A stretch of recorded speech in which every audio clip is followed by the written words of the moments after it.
Secretary Mari Montejo, Secretary Joel Villanueva, Mr. Dan Reyes, Mr. Jose Marie Mercado, IT Business Process Association of the Philippines Board of Trustees, the IT Business Process Management leaders and experts, fellow workers of government, honored guests, ladies and gentlemen. I'm having a bit of a difficulty. It seems that the previous speeches have covered the entire gamut of topics to be discussed. So I wound up with saying nothing, and tomorrow that will be the headline. But let me try anyway. Today, I have the pleasure of addressing the leaders and stakeholders of an industry with one of the most fascinating success stories in recent memory. Not long ago, the Philippines was the global IT BPM industry's best-kept secret. Despite our status as one of the largest English-speaking nations on earth, and despite our high literacy rate, somehow, in the year 2000, there were only a few BPO companies operating in the Philippines. Your industry only employed a few thousand workers and had yearly revenues of just a few $1 million. There was no concerted effort to capitalize on this advantage. On the contrary, I am told that some early BPO companies even went to extra lengths to remain silent about their operations here because they feared new competitors in the market and wished to safeguard their tiny niche. Perhaps some of you here today can still remember the turning point. Then Secretary of Trade and Industry, Mar Rojas, took notice of the massive potential of your sector, reached out to industry leaders, and launched an organization whose purpose was to convince global companies to invest in the Philippines' IT BPM sector.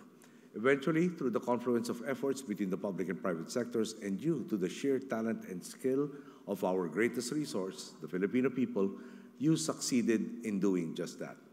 Since then, your industry has gone from success to success, and the transformation of the IT BPM sector over the last decade has been staggering. Anywhere you look these days, you will find indicators of the industry's excellent performance. Your companies are recruiting workers through billboards along EDSA, through advertisements on the back of buses, and through banner ads on the internet. May I take note that I also am very captivated by these ads who offer breakfast just for you to apply. And once you're accepted, they say that the blowout dinner is on them. Not too long ago, I think Mario Montejo and Greg Domingo were the ones who had to give breakfast to the interviewees just to be interviewed. There are also increasingly positive reports about your performance. I was pleased to find out, for instance, that this year, Manila leapfrogged over Mumbai to take the #2 spot in the 2014, I think it's Tolon's Top 100 Outsourcing Destinations report. Not to mention the fact that 6 other Philippine cities also made it to the list, namely Cebu, Davao, Santa Rosa, Bacolod, Iloilo, and Baguio.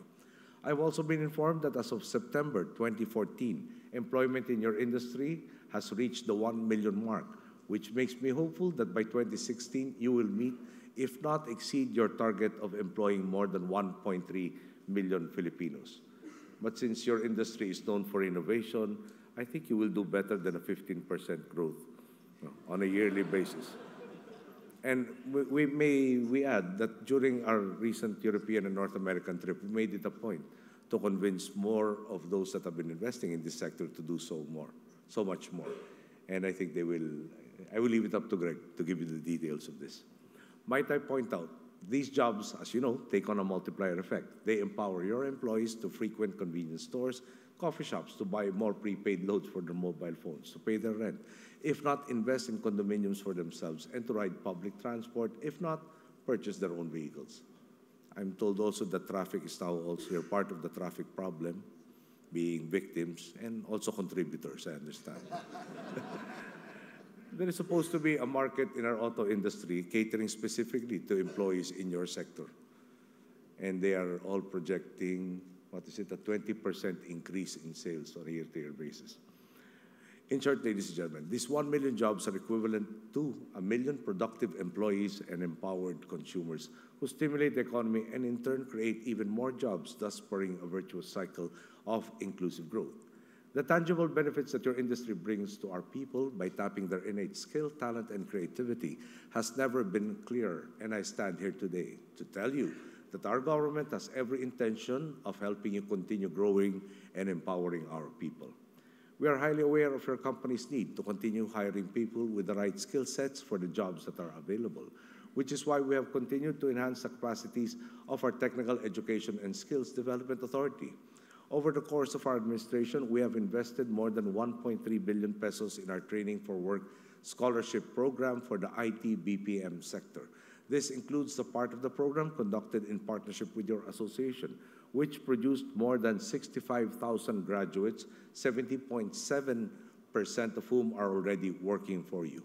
Rest assured that under the leadership of my elder brother, Secretary Joel Villanueva, TESDA will continue working to optimize this program further and improve the employment rate of its graduates. We have also allocated 125 million pesos for the rollout of the Service Management Program under the Commission on Higher Education, which we are conducting in partnership with your association as well. It is a 21-unit course, as mentioned earlier, designed to arm our students with the skills needed for entry-level positions in your industry. As of June of this year, we have trained 545 instructors to teach subjects for this program, with more training sessions scheduled in the coming months. I am certain that this will be a welcome boost in developing our next wave cities and in spurring the continued growth of your industry, not just in Metro Manila, but across the entire archipelago. It is clear, as your industry discusses how to approach and overcome the challenges that arise, we will also be there as a constant and steady partner. Government will continue to listen to your concerns and proposals, all to ensure that the Philippines stays a global leader in the IT BPM far into the future. The story of the IT BPM industry in the Philippines is one of hard work, ingenuity, sacrifice, and success. I am confident that in the future, countries around the world will be looking to the Philippine example to see how we managed to achieve such striking success and become a global industry leader in just a short number of years. However, we must also realize that the success of this industry has always been rooted in innovation, perseverance, and an eye for opportunity. This is why we must continue working together, public and private sector alike, to find new ways of maximizing the potential of our people and to consolidate our leadership position in this industry. We can do precisely that in events such as this, where we are able to share and improve our ideas.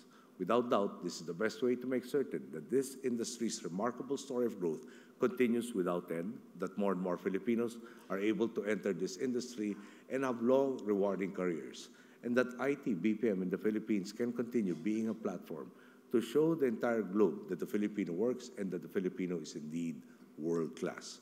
And as a final note, may I thank you for being part of the efforts to bring our OFWs back home. Thank you. Good day.